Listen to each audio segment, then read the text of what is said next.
وعليكم غزالتي، نتمنى تكونوا بخير وعلى خير ونلقاكم في احسن الاحوال دائما وقبل كل شيء. كنبغي نشكركم بزاف على الدعم ديالكم وعلى الناس الجداد اللي تابوناو في لاشين ديالي. كنبغي نقول لكم شكرا لكم. هنا غادي تشوفوا معايا الحلقه 34 اللي هي الحلقه ديال اليوم الاربع. غادي نشوفوا فيها احداث زوينه بزاف، وغادي تبدل النظره او الفكره اللي كانت عند كينان على مريم. فغادي نشوفوا احداث مشوقه، ما نطولش عليكم، نبداو في الحلقه هنايا. كنشوفوه كان كيهضر معها على مريم، كان تيقول لهم انا كانت عندي الزوجه ديالي وكنت كنعيش معها السعاده. قال لهم فاش مشات كنت كنقول انني هذا الحزن هذا غادي نقدر نتخطى هذا الحزن هذا اللي فيه. مع مرور الزمان كل شيء تبدل. بقى كيشوف فيه كينان وهو يقول ليه شوف غادي نقول لك واحد الحاجه ولدي، هذه البنت هذه اللي معاك فهي كتبان عليها انسانه متخلقه ومربيه وزوينه وما تفرطش فيها لانها واحد الانسانه بحال الجوهره. وهنا كنشوفوا بعد ما وجدت لهم مريم الفطور بقاو كيفطروا، بقى كيشكروا فيها، بقى كيشكر فيها صاحب الكوخ. في ديك الاثناء غتجي ميليس كتدق عليهم، تيحليها صاحب الكوخ يلاه كيوقف عليها تيقول لها شكون انتي؟ كتقول ليه واش ما شفتيش واحد الشاب طويل سميتو كينان وطويل وزوين وشاب؟ كيقول لها وقولي بعدا شكون انتي. ويخرج كينان قال لها ميليس، قالت ليه راني جيت من بعد ما قالها لينا تامر، انا جيت باش نشوف شنو وقع. وفي ديك الاثناء كتبقى مريم كتشوفها وهي كتبقى تشوف واحد النظرات خايبين في مريم، تتبقى تخنزر فيها. وهنا غادي نشوفوا جميل من بعد ما جا المكتب عند عائشه، لقاها متوتره ودارها العنق ديالها. قال لها مالك ياك لاباس واش كاينه شي حاجه؟ قالت ليه لا ما كاين حتى شي حاجه الحمد لله انا بخير. قال لها ما كتبانيش بخير. قالت ليه لا انا بخير. وهنا كيحاول يطلب منها واحد الملف وتيقول لها شكرا. هي كتقول ليه ماشي مشكل. ومن بعد كيسولها تيقول لها كتقول ليه هي واحد الاسم ديال واحد الشخص، وهو كيقول لها شكون هذا الشخص هذا. كيسولها وكدور هي كتبقى تشوف فيه وكيقول لها اسمحي لي انا غادي نمشي للمكتب ديالي. وهنا غادي نشوفوا ميليس من بعد ما دخلات عرضوا عليها باش تفطر معاهم، هي ما بغاتش، ولات كتكبر عليهم، قالت لهم لا انا فطرت بكري. ومن بعد هنا كتجيب لها مريم كاس ديال الشاي، كتقول لها خدي بعدا غير الشاي على الاقل. ومن بعد كتاخذو كتمشي مريم كتجلس باش تفطر. وهنا تيقول لها صاحب الكوخ اعطيني الشاي راه الصراحه جا زوين، زيديني واحد الكاس اخر. وهنا كنشوفوا عائشه من بعد ما وصلها واحد الباقه، قال لها سيني عليها. قالت ليه من هذه؟ قال لها السيد جميل. فبقات كتحاول انها تقرا اشنو مكتوب، لكن حتى هزات وهي تقول انا علاش غادي نقرا هذا الشيء؟ انا شنو كنحاول ندير؟ هذا الشيء راه ما كيخصنيش وما خصنيش ندير هذا التصرف هذا. رجعته لبلاصتو، ناضت وداتو للمكتب ديال السيد جميل. قالت ليه راه وصلك هاد البوكي هذا؟ قال لها من عند من؟ شكون اللي صيفطها؟ قالت ليه قال لها ما، قالت ليه ما عرفتش. ويقول لها تقدري تقراي راه فيه البطاقه. هزاتها وقرات على انها من سيده. قال لها هاد السيده هادي شحال خلقه وطيبه. ويقول لها واخا عطيني هذيك البطاقه هذه. بقى تيقرا فيها وبقى تيضحك، وهي بقات كتشوف وكتعجب وكتدير واحد النظرات شويه تتقول انا مالي. وهي تمشي قالت لي انا غادي نمشي للمكتب ديالي. وهنا غادي نرجعوا لعند مريم وكينان وميليس وصاحب الكوخ. فاعجبهم الشاي ديال مريم، كل مره تيقول لها اعطينا مريم الشاي. واحد اللحظه ميليس بغات تستفز مريم وبغات تبقى تنوضها ما تخليهاش تاكل في خاطرها، وتقول لها تقدري تزيديني الشاي يعجبني جاني زوين. وهو يقول لها قلتي يا مريم تفطري؟ ميليس تقدري تعمري راسك وتعمري ليا معاك. وهي بقات كتشوف هكا وناضت تعمرات. ويقول لها صاحب الكوخ حتى انا تقدري تزيديني. وهي دير ليه بايديها انا عندي جوج كيس زعما عندي في ايدي جوج كيسان ما غاديش نقدر نجيب لك. تقول لها مريم معليش انا غادي نجيب لك. ايوا هي تمشي كبات ميليس لراسها والكينان وما عطاتش لصاحب الكوخ. وهنا كنشوفوا الخادمه اسيل كتحاول تلبس الملابس ديال جوليا. ومن بعد كتدخل جوليا كتقول لها انا غادي نتصور ونصيفطها لصحاباتي باش يموتوا بالغيره. دخلت جوليا حصلاتها، بقات كتشوف فيها بواحد النظرات يعني كتخلع. وميليس الخادمه وهي تخلع. فهنا كنشوفوا ان مريم رجعت كل شيء واي حاجه كانوا هزوها رجعوها لبلاصتها. قالت لهم ميليس واش غادي نمشيو. قال لها واخا حنا غادي نمشيو ونتسناو صاحب الكوخ حتى يجي ونصيفطوا معاه ونمشيو، راه مشى يجيب شي حاجه، ما يمكنش نمشيو هكا بحال اللي حنا هاربين. من بعد جاب لهم السيد واحد مجموعه ديال الخضر في السله، قال لهم هاد الخضر هادي ما فيهاش مواد كيميائيه، ما غاديش تلقاوها في المدينه. من بعد قالت ليه ميليس شنو هادشي، حنا عندنا اسواق احسن من هادشي. وبدات كتهضر معاه هكاك بالتعجرف وناض كينان وبدا كيقول ليه لا سمح الله بالعكس هذه شي حاجه واخا عند الناس وفخيره وما غاديش نقدروا نلقاو بحالها. فقالت ليه مريم شكرا، وهنا كيبقى كيشوف. وهنا كنشوفوا جوليا من بعد ما حصلات اسيل فما تعصباتش عليها، بالعكس قالت لها جاك زوين وتقدري تاخديه، ولكن انا راك عارفاني عندي مشكل واحد، لاحظت ان الام ديالك فحتى هي كتهتم بمريم اكثر منك. قالت لها وانت غادي تشوفي انا غادي نضيق عليهم وغادي نخليهم يخرجوا هي وخوها هربانين من هذا القصر هذا. قالت لها جوليا هكا نبغيك، يعني مشكله وحده عندنا خاصنا نحلوها، ودابا تقدري تاخدي الفلوس وتخرجي. وهنا كنشوفوا منصور هو والاخت ديالو نريمان كيحاولوا يهضروا على مريم، تيقول لها الا شديتها غادي نضربها وغادي ندير لها، وشنو هاد الشوهه هذه اللي دارت ليا قدام الناس شوهاتني جات حسين. فقال لهم واش كاين شي مشكل؟ قال لها صافي سكتي يا نريمان ما تقولي حتى شي حاجه. وهو يقول لها واش عندكم شي اخبار على مريم؟ قال ليه عندنا، راها جات، راها رجعات، راها ما كانتش معاه بوحدها، فهي كانت هي والعائله ديالو وراها رجعات.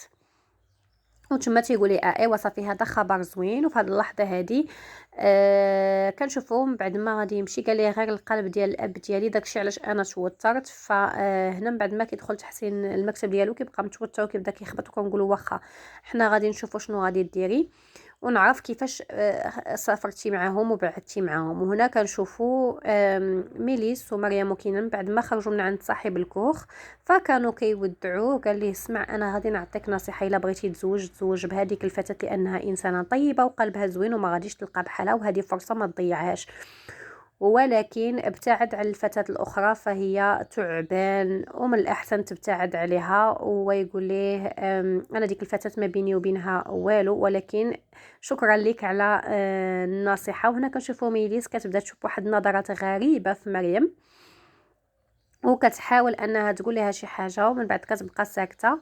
فمن بعد كتوجه لها كلام قاسي، كتقول لها بعدي من كنان، وانا كنشوف النظرات ديالك لي خاصك تعرفي واحد القضيه ان كنان ليا وما عمرو غادي يكون شي وحده اخرى من غيري. وهنا كنشوفوا السيده سميه كتحاول تلعب مع عمر بما جات الاخت ديالو، وكان كيقول لها شفات عطلات فين راها، قالت ليه راها غادي تجي. ومن بعد كيجيها اتصال في الهاتف، ومن بعد كتجي جوليا كتحاول تستفزو بالهضره وكتبقى تقول ليه عندك ديك الشغاب، هذا الولد هذا راه مشاغب وانت خصك تكون بعقلك. وهنا الاثناء كتكون داخله سميه فهي كتسكت ما كتكملش ليه الهضره. و هنا قالت لها غادي نتصل بميليس انا غنشوفها فين وصلت. وجوليا هنا قالت لها غير خليك انا غادي نتصل بها. فقالت لها حنا خارجين دابا، وقالت للسيده سميه بانهم راهم جايين. هنا كنشوفوا صاحب الكوخ كيجيب واحد الهديه المريم، قال لها ما قدرت نجيب لك حتى شي حاجه اللي نهديها لك، وقال لها ما تخافيش من الشر وكيشوف ميليس وانت راك غادي تغلبي على اصحاب الشر، وكيعطيها واحد الزهره. وهنا كتوجه لها كلام قاسي كيف قلت لكم، كتقول لها حذري من انك تقربي من كنان، وكنان غادي يكون ليا انا وما غادي يكون حتى شي وحده من غيري. ومريم بقات كتشوفها هكا ما كتجاوبهاش، كتقول لها انت راك فهمتي غلط، راه ما كاينه حتى شي حاجه. كتقول لها مهم عندك انا غنقتلك الا مشيت حتى شفتك كتحاولي تقربي من كنان. وهنا صاحب الكوخ كيودع كينان وتيقول لي اكيد غتعاودوا ترجعوا عندي مره اخرى ومرحبا بكم، الكوخ ديالي مفتوح لكم. وهنا كنشوفوا جوليا من بعد ما هضرات مع اختها وقالت لها راهو ما غاديين يجيو، جالسه هي وسميه كيحاولوا يتسناوهم يجيو. وفي هذا الاثناء كتنوض السيده سميه كتقول لها جاني البرد بحال الجو برد غنطلع نجيب شي حاجه نتغطى بها. وهنا كتبقى هي وعمر وكتبقى تغوت عليه وكتخرج عينيها فيه وكيبغي ينوض، كيضرب واحد المزهاريه وكطيح وكتهرس وكتبدا تغوت عليه وهو كيخرج للحديقه كيجري. وهنا كتجي سيده سميه كتقول لها ماشي مشكل الا هرسها عادي، حنا شحال هرسنا ملي كنا صغار. قالت لها ولكن هذه راه شي حاجه بالنسبه لك مهمه. قالت لها ماشي مشكل نقدروا نشريو وحده اخرى، ولكن قالت لها لا، هاد الطفل هذا ما مربيش ولا مشاغب بزاف. ومن بعد كتمشي سيده سميه كتقول لها راه تقلق ولا غضب، كتقول انا غادي نمشي نشوفو، كتبغي تجمع هذاك الزاج اللي طايحه على الارض كتبغي تجمعو، كتقولها غير خليه هذاك الزاج راه غادي تجمعو اسيل، وفعلا كتجي اسيل وكتجمع هذاك الزاج. وهنا كنشوفوا الاطفال الاصدقاء ديال عمر وصلوا للقصر وهما تيقلبوا عليه، فقالوا عمر تيعيش في هذا القصر هذا كامل، وحنا كي غنديروا حتى ندخلوا. ويقول لهم واحد من الاصدقاء غادي نمشيو ندوروا من اللور من الحديقه وحنا غندخلوا من تما. وفي هذه الاثناء هذه كيوصلوا، كتهبط ميليس، كتهبط مريم وكينان، كيقولوا حنا تلفنا ما عرفناش اش من طريقه نشدوا هذه ولا هذه. قالت لهم ميليس ماشي مشكل، كانت فرصه اننا نوقفوا نستراحوا شويه. ومن بعد كتمشي باش تجيب قرعه ديال الماء وكتبقى تشوف مريم باش ما تجيش تقرب عنده. في هذه الاثناء مريم كتتصل بها الصديقه ديالها عائشه وكتقرب حداهم. كتجاوب لان ما كايناش التغطيه، وكيسمعها كينان كتهضر، وعائشه كتجبد لها تحسين وكلشي خرج كيقلب عليك وكلشي مخلوعين عليك. كتقول لها تحسين كيفاش تيقلب عليا حتى هو بقى تيشوف فيها من يسمع الاسم ديال الراجل. وهنا كنشوفوا سيده سميه خرجت عند عمر كتقول ليه ماشي مشكله ولدي لا تهرسات، حنا نشري وحده اخرى. حتى انا فاش كنت صغيره شحال من ميز هريه هرست فما وقعت حتى شي حاجه. قالها انا ما شفتهاش ماشي مشكل ما تقلقش، يلا ندخلوا دابا باش تشرب الحليب بالشكلاط ديالك. فهو كان غادي داخل من بعد الدار، شاف الاصدقاء ديالو ويخبع اللعبه ديالو ورا ظهره ويقول نسيت اللعبه ديالي غادي نمشي نجيبها ونجي. قالت لي يلا صافي ماشي مشكل سير جيبها واجي، انا غادي ندخل نتسناك لداخل. ومن بعد كيمشي عند الاصدقاء ديالو كيبقى يهضر معاهم، تيقول لهم انا توحشتكم بزاف، كيقولوا ليه حتى حنا. ومن بعد تيقول لهم بقاو ما تمشيوش انا غادي نرجع دابا. وكيمشي وكيجبد التفاح والبنان وكيديرهم في الحقيبه ديالو، الحلويات اللي جمع كاملين فكيبغي يخبعهم في التريكو ديالو ما قدرش. فمن بعد كيديرهم في الحقيبه وكيديرها على ظهره وكيبدا غادي. وهنا كتجي ليه جوليا كتقول ليه فين غادي نتايا كتسلت؟ قال لها غادي انا غير كنلعب، انا غادي نلعب في الحديقه. قالت ليه حسن باش ما تبقاش دير ليا التبرزيط هنا حدا راسي. قالت لي شنو داير في ديك الحقيبه ديالك؟ قالت لي داير العاب، يلاه غتحلاوي تقول ليه ما عنديش الوقت ليك اللي نضيعو معاك، صافي خذ الحقيبه ديالك وخرج عليا.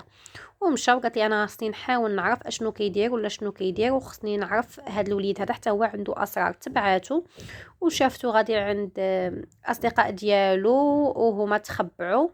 ومن بعد كان غادي وهما يقولوا لهم علاش مشيتوا، انا راني قلت لكم تسناوني. مشى عندهم بدا فرحان وكيلعب معاهم. ومن بعد ما يجبدوا ليه واحد الرسمه اللي كان رسمها صديق ديالهم الابكم، اللي فيها السفينه وهما فيها زعما راهم راكبين فيها وهو القبطان. فقال لي هذه زوينه بزاف، فانا عندي لكم حتى انا مفاجاه. جبد البنان وجبد التفاح والحلويات اللي كان خازن. فرحوا بداو كيضحكوا وما يقولوا ليه شكرا، وعطاها ليهم شكرا بزاف على هذا الشيء. وهما قالوا ليه حتى حنا تنشكروك، هاد الحلويات عندكم لذاذ، واش ديما كتاكل هادشي؟ ولكن ماشي دائما، بعض المرات اي حاجه اللي بغيتها كنلقاها. ومن بعد هما يقولوا ليه صافي دابا نقدروا نمشيو يلا بسلامه عليك. وهما يمشيو بداو كيقولوا ليه بسلامه. وفي هاد الاثناء كنشوفوا تحسين وهو قدام القصر كيحاول ينتظر مريم او انه يراقبها يشوفها فوقاش غادي تخرج من القصر، لكن كيتفاجئ بالسياره يلاه جات ووقفات السياره. فكتنزل مريم باش تحاول تفتح الباب.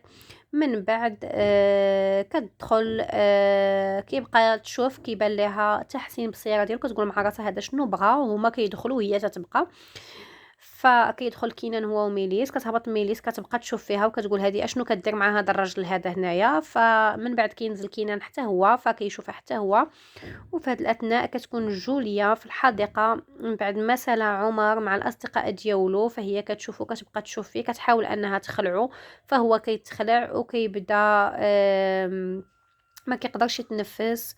وكتقول لي مالك اشنو جاتك عاوتاني النوبه؟ يعني شنو كتحاول دير؟ واش هادشي بصح ولا كتحاول كتفلى؟ فبقات كتشوف فيه ومن بعد دورات ظهرها وخلاته وهو بقى هكا كيحاول انه يتنفس حتى لواحد الوقيته ما كيقدرش يتنفس، كيغمض عينيه وكيطيح. كيطيح الارض. وهنا كنشوفوا ميليس بقات كتشوف كتحاول تستفز كينان بالهضره ديالها. فقالت لي هادي شنو كدير هنا وشنو كتحاول دير مع هذا الراجل هذا؟ كيفاش زعما جايه هذا الراجل حتى لهنا؟ فقال لها دابا ميليس تقدري تدخلي انت لداخل ماشي مشكل. ومن بعد كتبقى مريم واقفه هي وتحسين وكيحاول انه يشدها. من بعد ما كتوصل توجه لي واحد الكلام قاسي وكتقول ليه ما عندكش الحق، ولا كان الاب ديالي مشغول بالي عليا ماشي مشكل انا غنتصل به طلق مني. لكن هو ما كيخليهاش تمشي وكيشد ليها في يديها وكيقولها واش انت ما بغيتيش تفهمي راني جيت لعند الاب ديالك وطلبت يدك باش نتزوج بك. كيشوفها كينان وكيبقى هكا كيشوف ومن بعد كيمشي كيدخل وهو معصب. وهي حتى هي كتقول ليه ما عندك الحق تشد ليا يديا، طلق ليا من يديا، وما عندكش الحق تجي عندي هنا المكان العمل ديالي. فهنا كنشوفوا ميليس دخلت عند السيده سميه وكذلك كينان حتى هو دخل متوتر. وحيد داك القماش اللي كانت دايره ليه مريم على يديه ودارو في جيبو. هنا كذلك مريم كتدخل وكيقولها الحمد لله على السلامه، وكيقولوا لكينان حتى هو كيجي عنده تامر تيقول الحمد لله على سلامتك، فرحت انكم ما وقع لكم حتى شي حاجه، وكيسلم عليه وتيقول لي فوتني عندك تقول قدام ماما انا وقعت لكم حديث، فاحنا قلنا غير كانت عندكم عطب في السياره. وكذلك هو تيجاوبو تيقول ليه كون هاني ما غادي نقول لها حتى شي حاجه. وهنا كتسالي الحلقه ديالنا، كنتمنى انها تنال الاعجاب ديالكم، وما تبخلوش عليا باللايك وكومونتير، وما تنسونيش من لايك باش هكا تكبر العائله ديالنا، وتحفزوني انني نعطيكم اكثر واكثر. خليت لكم الراحه.